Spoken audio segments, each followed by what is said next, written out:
அவருடைய பரிசுத்த நாமத்துக்கு ஸ்தோத்திரம். இந்த வேளையில் நம்ம ஆவியின் வரங்கள் என்ற தலைப்பிலே தேவனுடைய வார்த்தையை நாம் கேட்போம். அதற்கு முன்பாக நம் கண்களை மூடி நாம் ஜெபிக்கலாம். மகா பரிசுத்தமும் கிருபையும் இரக்கமும் நிறைந்த எங்கள் நல்ல தகப்பனே, இந்த வேளைக்காய் ஸ்தோத்திரம். தேவனே, நீர் எங்கள் பிரயோஜனத்துக்கென்று ஏற்படுத்தி வைத்திருக்கிற இந்த சத்தியங்களை நாங்கள் அறிந்து கொள்ள, அவைகளை பெற்று உம்முடைய மகிமைக்கென்று ஆண்டவரே, உம்முடைய ராஜ்யத்தை கட்டுவதற்கென்று நாங்கள் செயல்படுத்த நீர் எங்களுக்கு உதவி செய்யும்படி ஜெபிக்கிறோம். இயேசுவின் நாமத்தில் பிதாவே, ஆமென். கர்த்தருடைய நாமம் மகிமைப்படுவதாக. பாருங்கள், 1 கொரிந்தியர் 12:8 ஆண்டவர் அதிலிருந்து ஒரு 9 வரங்களை குறித்து பரிசுத்த ஆவியானவர் எழுதி வைத்திருக்கிறார். அந்த வரங்களை குறித்து அவர் சொல்லும்போது 7 சொல்கிறாரு, ஆவியினுடைய அனுக்கிரகம் அவனவனுடைய பிரயோஜனத்துக்கென்று அளிக்கப்பட்டிருக்கிறது.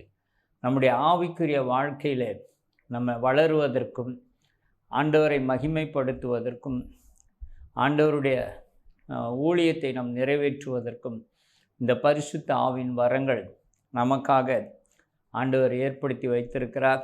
அதை பரிசுத்த ஆவியானவர் மூலமாய் நம்ம இயேசு கிறிஸ்து நாமத்தினால் நம்ம ஜெபிக்கும்போது அதை பெற்றுக்கொள்ள முடியும்.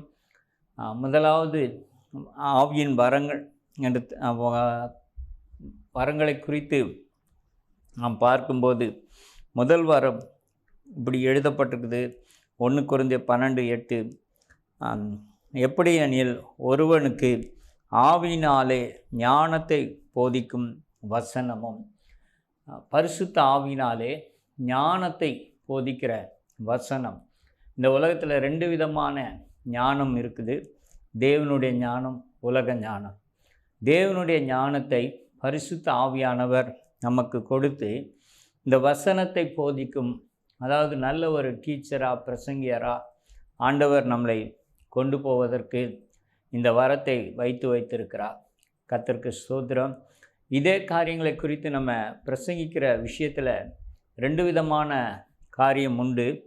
ஒன்று புத்தி சொல்லுகிற காரியம், ஒன்று ஞானத்தை போதிக்கும் வசனம்.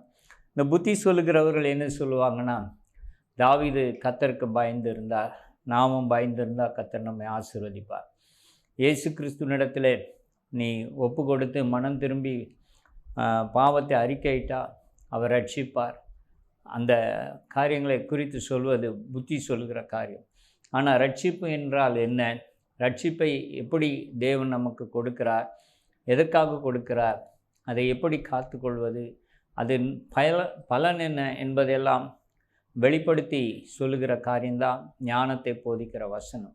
ஒரு சத்தியம் இருக்குமானால் அந்த சத்தியத்தினுடைய ஆழ்த்துவத்தையும் மகத்துவத்தையும் தேவனுடைய ஆவியானவர் அந்த வரத்தின் மூலமாய் ஜனங்களுக்கு வெளிப்படுத்தும் போது ஜனங்கள் அந்த வசனத்தை கேட்டு உணர்வடைந்து சத்தியத்தை அறிந்து கொள்வார்கள்.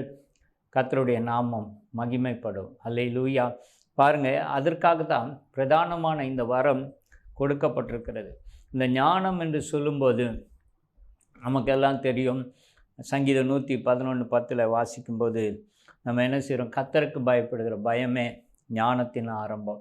அப்போது ஒரு மனுஷனுக்கு ஞானத்தின் ஆரம்பம் என்று சொல்லி எழுதப்பட்டிருக்கிறது. அதற்கு முன்பாக கர்த்தருக்கு பயப்படுகிற பயம். கர்த்தருக்கு பயப்பட வேண்டும் என்றால் கர்த்தர் யார் என்பதை அந்த மனுஷன், அந்த மனுஷி முழுமையாக அறிந்து கொண்டால்தான் கர்த்தரை அவங்க என்ன செய்வாங்க? கனம் பண்ணும்படி அவருக்கு பயந்து நடப்பார்கள். தேவனுக்கு ஸ்தோத்திரம். கர்த்தருக்கு பயப்படுகிற விஷயம்னா என்ன? வெறும் நம்ம ஒரு பெரிய கடவுள், அவர் உண்மையிலே சர்வ வல்லமுள்ளவர், நான் பயப்படுறேன் அப்படின்னா அது மட்டும் பயம் இல்லை.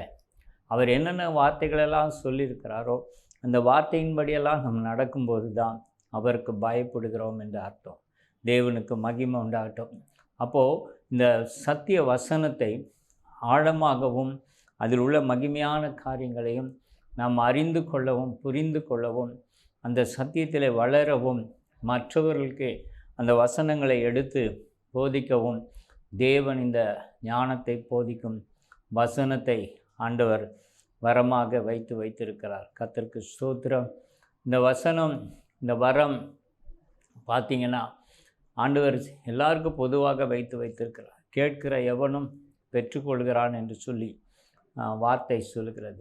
அப்போது ஆவியின் வரம் வந்து அவனவனுடைய பிரயோஜனத்துக்கென்று நீங்கள் அந்த வரத்தை கொண்டு என்ன காரியத்தை கர்த்தருக்காக செயல்படுத்த விரும்புகிறீர்கள் என்பதை குறித்து ஆண்டவர் இடத்துல நம்ம அறிக்கையிடும்போது தேவன் அந்த காரியத்தை நமக்கு என்ன செய்கிறாரு? ஆண்டவர் இந்த வரத்தை கொடுக்கிறார். ரெண்டாவது காரியம், இந்த சத்திய வசனங்கள் மேல் நமக்கு வாஞ்சை இருக்கணும். இரவும் பகலும் அதை வாசித்து தியானம் பண்ணணும். நம்ம அறிந்து கொண்ட தேவனால் நமக்கு வெளிப்படுத்தப்பட்டவைகளை மற்றவர்களுக்கு சொல்லி அவர்களுடைய ஆவிக்குரிய கண்கள் திறக்கப்பட வேண்டும். அவர்களும் சுவிசேஷத்தை அறிந்து கொள்ளவும் அதிலே அவர்கள் உறுதியாக இருக்கவும் மற்றவர்களுக்கு கொண்டு செல்லவும் அவர்கள் ஒரு கருவியாக பயன்படுத்தப்படவும் இந்த ஞானத்தை போதிக்கிற இந்த வரம் செயல்படும் வேண்டும் என்று சொல்லி நம்ம கேட்கும்போது தேவன் நமக்கு கொடுக்கிறவராக இருக்கிறார். ஹல்லேலூயா, கர்த்தருக்கு ஸ்தோத்திரம். ஆகவே தேவன் பட்சபாதம் உள்ளவர் அல்ல. இந்த வரத்தை நம்ம பெற்றுக்கொள்கிற நோக்கம் சரியாக இருக்குமானா ஆண்டவர் அதை நமக்கு நிச்சயமாய் பரிபூர்ணமாய் கொடுக்கிற ஒரு கர்த்தராக இருக்கிறார். ஹல்லேலூயா. அப்போது பாருங்கள், இந்த வசனம் தேவன் நமக்கு கொடுக்கிறார். ஞானத்தை போதிக்கிற அந்த வசனத்தை ஆண்டவர் கொடுக்கிறார். அந்த ஆழ்ந்த சத்தியங்களை, இரகசியங்களை, மறைப்பொருள்களை, தேவன் வைத்திருக்கிற சுதந்திரங்களை, தேவனுக்காக நம்ம செய்ய வேண்டிய காரியங்கள், தேவன் நம்மோடு கூட இருந்து செயல்படுகிற காரியங்கள், இவை எல்லாவற்றையும் குறித்து நம்ம அறிந்து கொள்ளும்போது, அதை மற்றவர்களுக்கு கொண்டு செல்லும்போது கர்த்தருடைய நாமம் மகிமைப்படுகிறது. அநேகர் வெளிச்சத்துக்கு வருவாங்க. வசனத்துக்கு தங்களை ஒப்பு கொடுத்து அவர்களுடைய வாழ்க்கையில் ஒரு டிரான்ஸ்ஃபர்மேஷன் நிச்சயமாக உருவாக்கும். கர்த்தருக்கு ஸ்தோத்திரம். கர்த்தர் அதை செய்து முடிப்பார். தேவனுக்கு மகிமை உண்டாட்டும். பாருங்கள், இந்த ஞானத்தை போதிக்கிற வசனத்தை உடைய இயேசு கிறிஸ்துவை குறித்து வேதம் சொல்லுகிறது.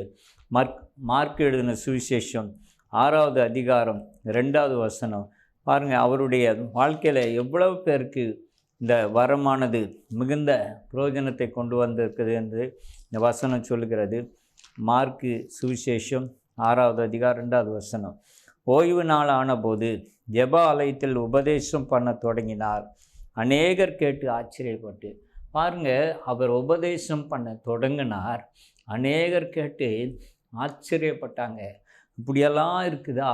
தேவன் இப்படியெல்லாம் நமக்கு சொல்லி வைத்திருக்கிறாரா? இந்த மாதிரி விஷயங்கள் இருக்குதா? பரலோகம் ஒன்று இருக்கிறது. பரலோகத்தில் இப்படிப்பட்ட மகிமையான காரியங்கள் இருக்குது. அதை எப்படி சுதந்திரித்து கொள்வது, எப்படி அதற்கான காரியங்களை எல்லாம் நம்ம செய்வது என்பதெல்லாம் குறித்து இயேசு கிறிஸ்து பிரசங்கிக்கிறார். தேவனுக்கு ஸ்தோத்திரம். சாத்தான் எப்படிப்பட்டவன், அவன் என்ன செய்து கொண்டிருக்கிறான், அவன் எதற்காக அவன் நமக்கு விரோதமாக எழும்பி நிற்கிறான், எல்லா காரியத்தையும் இயேசு கிறிஸ்து வெளிப்படுத்தி பேசினார். கர்த்தருக்கு மகிமை உண்டாட்டும். அவருடைய வாயிலிருந்து புறப்பட்ட அந்த ஞானமுள்ள வார்த்தைகளை கேட்டு அநேகர் ஆச்சரியப்பட்டு போனாங்க. உங்களுடைய வாழ்க்கையிலும் கூட சரி, இந்த ஞானத்தை போதிக்கிற வசனம் இருக்குமானால் இந்த வரத்தின் மூலமாய் தேவன் உங்களை பயன்படுத்தும் போது அநேகர் கேட்டு ஆச்சரியப்படுவாங்க. அவங்க சொல்லுவாங்க, இந்த மாதிரி செய்தியை நாங்கள் கேட்டதில்லை, இவ்வளோ விஷயங்கள் வேதத்தில் இருக்கிறதா என்று சொல்லி கர்த்தரை மகிமைப்படுத்துவாங்க. ஹல்லேலூயா. அப்போ பாருங்கள், இயேசு கிறிஸ்து அவருடைய பிரசங்கம் அநேகருக்கு ஆச்சரியத்தை கொண்டு வந்தது. ஏன்னா அது வரைக்கும் அவங்க இப்படிப்பட்ட சத்தியங்களை கேள்விப்பட்டதே இல்லை. அந்த சத்திய வசனத்துக்குரிய விளக்கங்களை அவங்க அறிந்து கொண்டதே இல்லை. ஏற்கனவே தீர்க்கதரிசன புஸ்தகங்களாம் எழுதப்பட்டு இருந்தாலும் அதில் உள்ள ஆழமான சத்தியங்களை, உண்மைகளை அவர்கள் அறிந்து கொள்ள முடியவில்லை. ஞானம் இல்லை. ஆனால் இயேசு கிறிஸ்து அந்த ஞானத்தின் மூலமாய் அதை வெளிப்படுத்தும் போது அநேகருடைய ஆவிக்குரிய கண்கள் திறக்கப்பட்டு அவர்கள் ஆச்சரியப்பட்டு, எப்படி இவருக்கு இந்த ஞானம் வந்தது என்று சொல்லி ஒரு கேள்வியை எழுப்புகிறாங்க. கர்த்தர் நாமம் மகிமைப்படுவதாக. தேவன் படித்தவர்களுக்கு தான் இந்த ஞானத்தை கொடுப்பார், படிக்காதவங்களுக்கு அப்படின்னு இல்லை அப்படின்ற கதையெல்லாம் இல்லை. யார் உண்மையாய் கர்த்தரை தேடி கர்த்தருடைய வார்த்தையை அறிந்து கொள்ளணும், அதை மற்றவர்களுக்கு கொண்டு போய் சேர்க்கணும் என்று சொல்லி அந்த பாரம் இருந்தால் போதும், தேவன் இந்த வரத்தை கொடுத்து கர்த்தர் ஆசீர்வதிப்பார். அல்லேலூயா. இந்த வரத்தில் நிறைய காரியங்கள் இருக்கிறது. இன்றைக்கி பார்த்தீங்கன்னா, எழுப்புதலுக்காக நம்ம ஜெபம் பண்ணிகிட்டே இருக்கிறோம். ஆண்டவருடைய வார்த்தைகளை கேட்டு ஜனங்க மனம் திரும்பணுன்ட்டு ஒரு வாட்ஸ்அப்பில் ஒரு செய்தி பார்த்தேன். அன்றைக்கி ஒரு செய்தி கேட்டு 5000 பேர் ரட்சிக்கப்பட்டாங்க. இன்றைக்கி 5000 செய்தி சொன்னாலும் ஒருத்தர் கூட ரட்சிக்கப்பட மாட்டாங்கன்னு சொல்லி, அதில் ஓரளவுக்கு சில உண்மைகள் இருந்தாலும் காரணம் என்னென்னா, அந்த ஆவியானவருடைய கிரியை அந்த செய்தியில் இல்லாத போது, வெளிப்பாடுகள் இல்லாத போது ஜனங்கள் என்ன செய்ய மாட்டேங்கிறாங்க, உணர மாட்டேங்கிறாங்க. உணராமல், மனம் திரும்பாமல், தங்களுடைய இருதயத்தை கடினப்படுத்தி அவங்க வாழ்ந்து கொண்டு இருக்கிறாங்க. கர்த்தர் நல்லவராக இருக்கிறார். ஆனாலும் இன்னொரு பகுதியில் பார்த்திங்கன்னா, இதே ஞானத்தை போதிக்கும் வசனத்தை உடையவர்கள், அந்த தேவனுடைய மனுஷர்கள் வாழ்க்கையில் அவங்களுடைய செய்தியை கேட்பதற்கு ஆயிரக்கணக்கான மக்கள் அவர்களை தேடி வருகிறதை இந்நாட்களிலே கூட நாம் காண முடியும். தேவனுக்கு ஸ்தோத்திரம். அநேக பெரிய சபைகளிலே ஆயிரக்கணக்கான மக்கள் வசனத்தை கேட்குறாங்க. கர்த்தர் நல்லவராக இருக்கிறார். யூடியூப்பில் போகும்போது, ஆன்லைனில் போகிற காரியங்களெல்லாம் அவங்க கேட்குறாங்க. தேவனுக்கு ஸ்தோத்திரம். இந்த ஞானத்தை போதிக்கிற வசனத்தினாலே அவர்கள் என்ன செய்கிறாங்கன்னா, சத்தியத்தை அறிந்து உணர்வடைந்து கர்த்தருக்குள்ளே பலனடைகிறாங்க. கர்த்தருக்குள்ளே வளர்கிறார்கள். வளர்கிறது மாத்திரமல்ல, அவர்கள் எழும்பி பிரகாசிக்க ஆரம்பிக்கிறார்கள். அல்லேலூயா. தேவனுக்கு ஸ்தோத்திரம் உண்டாட்டும். எப்படி இயேசுவோடு கூட இருந்த அந்த சீஷர்கள் படிப்பறியாதவர்கள் தான். ஆனால் அவர் விளக்கி ஒவ்வொரு காரியத்தை சொன்னதை அவர்கள் மனதிலே பதித்து கொண்டு அவர் உயிர்த்தெழுந்து போன பிறகு பார்த்திங்கன்னா, பேதுரு பேசும்போது பழைய ஏற்பாட்டு சங்கீதம், தீர்க்கதரிசிகள் காரியங்களையெல்லாம் எடுத்து, யோவேல் தீர்க்கதரிசி அந்த அதில் உள்ள வசனங்கள் இவைகள் எல்லாவற்றையும் எடுத்து அவர் ஜனங்களுக்கு போதிக்கும்போது, பரிசுத்த ஆவியானவர் அந்த வரத்தின் மூலமாக கிரியை செய்யும்போது நம்ம பார்க்குறோம். அப்போஸ்தலர் 4:4 பார்த்திங்கன்னா, அன்றைக்கு அந்த செய்தியை கேட்டு ரட்சிக்கப்பட்டவர்கள் 5000 பேராய் இருந்தது. தேவனுக்கு ஸ்தோத்திரம்.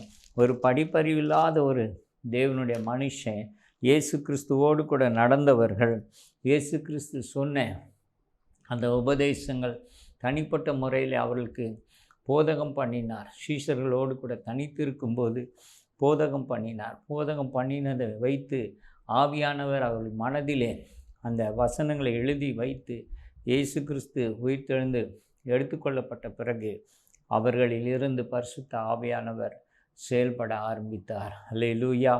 தேவனுக்கு ஸ்தோத்திரம் உண்டாட்டும். பாருங்கள், அதனால தான் பேதுரு அந்த வசனம் சொல்லுகிறது. அப்போஸ்தலர் 4:4 வசனத்தை கேட்டவர்களில் அநேகர் விசுவாசித்தார்கள். அவர்கள் தொகை ஏறக்குறைய 5000 இருந்தது. பாருங்கள், அநேகர் விசுவாசிக்கும்படியாய் பேதுருனுடைய ஒரு பிரசங்கம் இருந்தது. அந்த பிரசங்கத்தில் சத்தியம் இருந்தது. அதாவது பழைய ஏற்பாட்டில் சொல்லப்பட்ட தீர்க்க தரிசனங்களை எடுத்து, அதை யாரை குறித்து சொல்லப்பட்டது, இயேசுவை குறித்து பிதா முன்குறித்து அவருக்கு சிலுவை பாடுகளையும் மரணத்தையும் குறித்து வைத்தது எல்லாவற்றையும் அவர் விளக்கி சொல்லும்போது அவர்களுக்குள்ள கர்த்தரை அறிகிற அறிவு வருது. கர்த்தருக்கு பயப்படுகிற பயம் வருது. அவர்கள் கர்த்தருக்கு என்று சொல்லி தங்களை ஒப்பு கொடுக்குறாங்க. அல்லேலூயா. இயேசு யதார்த்தமாய் வரவில்லை, யதார்த்தமாய் சிலுவையில் அறையப்படவில்லை, அவர் உயிர்த்தெழவில்லை என்று சொல்லி அவர்கள் அறிந்து கொண்டார்கள். பிதாவாகிய தேவனுடைய முன் அறிவிப்பின்படி ஆதியாகமத்தில் இருந்து அவர் சொன்ன அந்த வார்த்தைகள், தீர்க்க தரிசனங்கள் எல்லாம் நிறைவேற இயேசு இந்த பூமியில் வந்தார். அது தம்மை ஒப்பு கொடுத்தார்.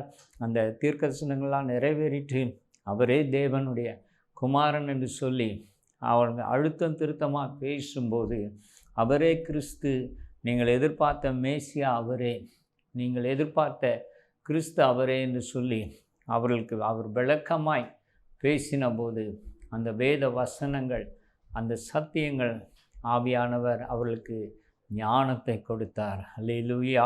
அந்த ஞானத்தின் மூலமாக அவர்கள் தேவனுக்கு பயந்து தேவனுக்கு ஒப்பு கொடுத்து ஆண்டவரிடத்திலே திரும்பினார்கள். கர்த்தருக்கு மகிமை உண்டாட்டும். பாருங்கள், இந்த ஞானத்தை போதிக்கிற வசனமானது விசேஷமான ஒரு காரியம், எல்லாரையும் ஆச்சரியப்பட வைக்கும்.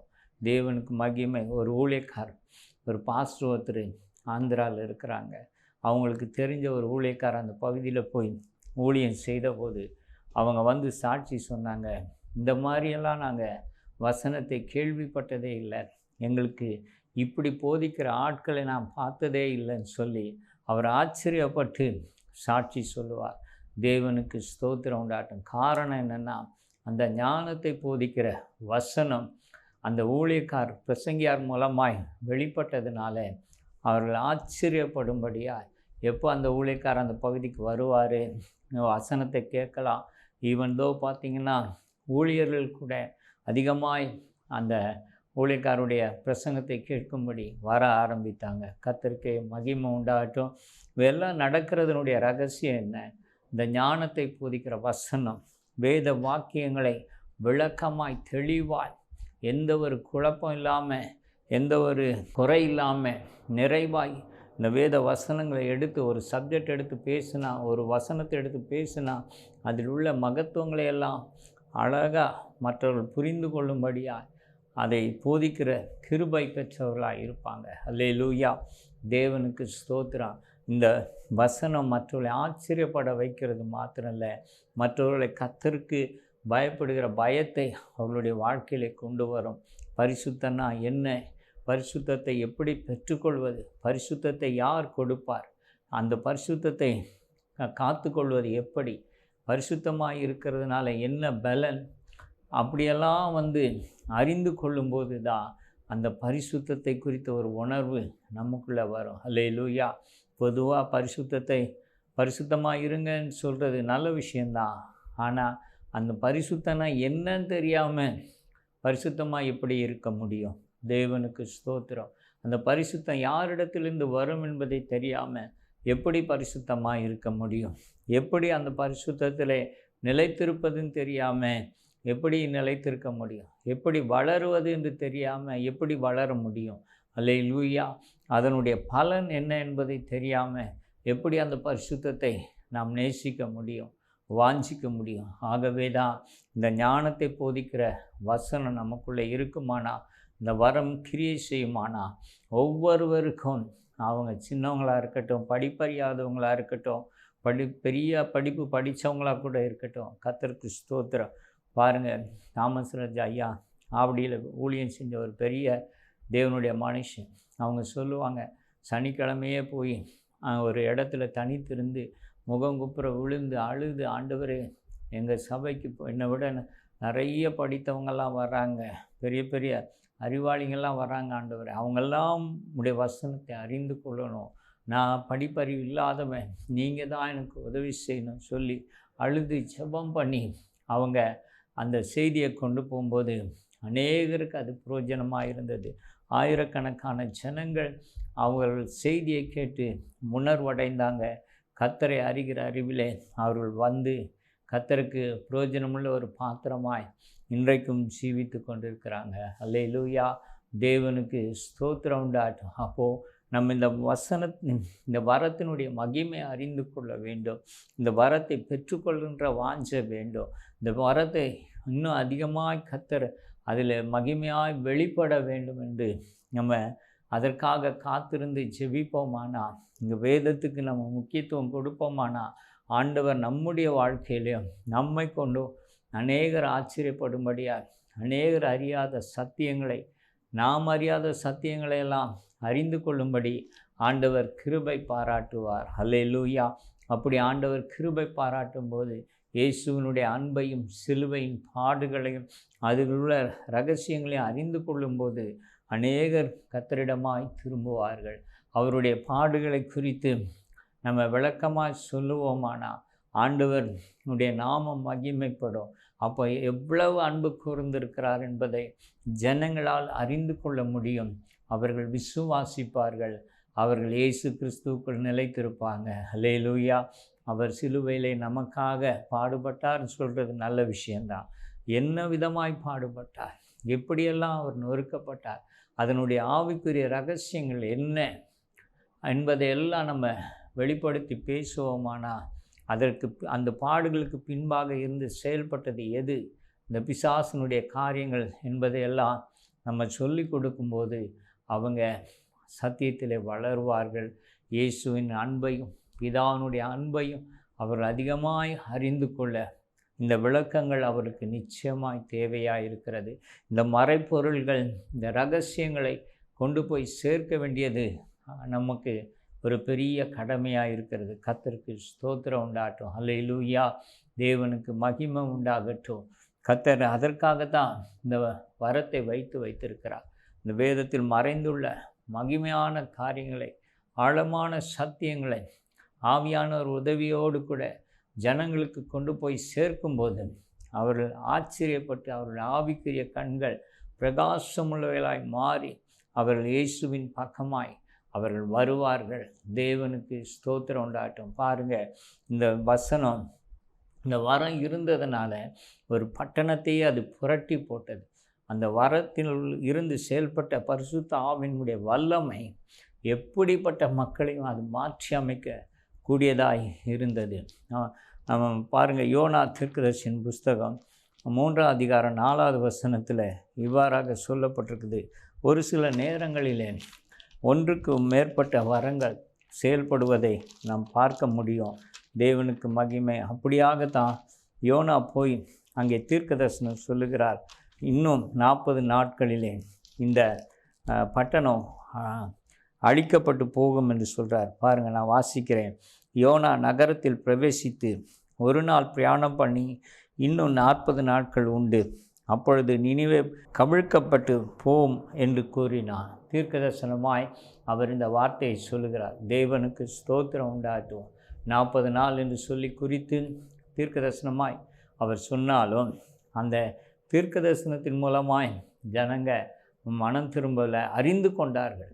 ஒரு அழிவு வரப்போகிறது என்பதை அவர்கள் அறிந்து கொண்டார்கள். கர்த்தருக்கு நான் விசுவாசிக்கிறேன். அவர்கள் என்ன செய்திருப்பாங்க? யோனாவை கூப்பிட்டு விசாரித்திருப்பாங்க. நீ யார்? நில்லு. எங்கள் பட்டணம் 40 நாள் அழிந்து போகும் என்று சொல்லி நீ சொல்கிறியே, யார் வந்து அழிக்க போகிறா? நாங்கள் செய்த தவறு என்ன? உன்னை அனுப்பினது யார் என்றெல்லாம் அவங்க என்ன செய்திருப்பாங்க? கேள்வி எழுப்பியிருப்பாங்க. அப்பொழுது யோனா என்ன செய்திருப்பார்? தேவனுக்கு ஸ்தோத்திரம். கர்த்தர் யார்? எதற்காக கர்த்தர் இந்த காரியங்களை சொன்னார்? கர்த்தர் வானத்தையும் பூமியும் படைத்தவர். அவர் உங்களுடைய அக்கிரமங்களையும் மீறுதல்களையும் உங்கள் பாவங்களையும் பார்த்திருக்கிறார். அவருடைய சமூகத்துக்கு இந்த தீமையான காரியங்கள்லாம் வந்து எட்டினபடினாலே அவர் நியாய தீர்ப்பு கொடுக்கும்படியாக வேலை வந்தது. அதை அறிவிக்க தான் நான் உங்களிடத்தில் வந்து நான் பேசினேன் என்று சொல்லியிருப்பார்.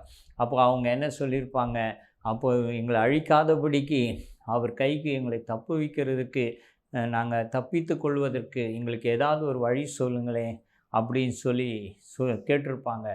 அப்போது யோனா சொல்லியிருப்பார், கர்த்தர் இரக்கமும் மன உருக்கம் உள்ள ஒரு தெய்வம். தீமைக்கு அவர் தீங்குக்கு மனஸ்தாபப்படுகிற ஒரு தேவனாக இருக்கிறார். அல்லேலூயா. நீங்கள் மனம் திரும்பி நீங்கள் ஒப்பு கொடுக்கும்போது ஆண்டவர் உங்களுடைய அக்கிரமங்களையும் பாவங்களையும் மன்னிப்பார். அல்லேலூயா.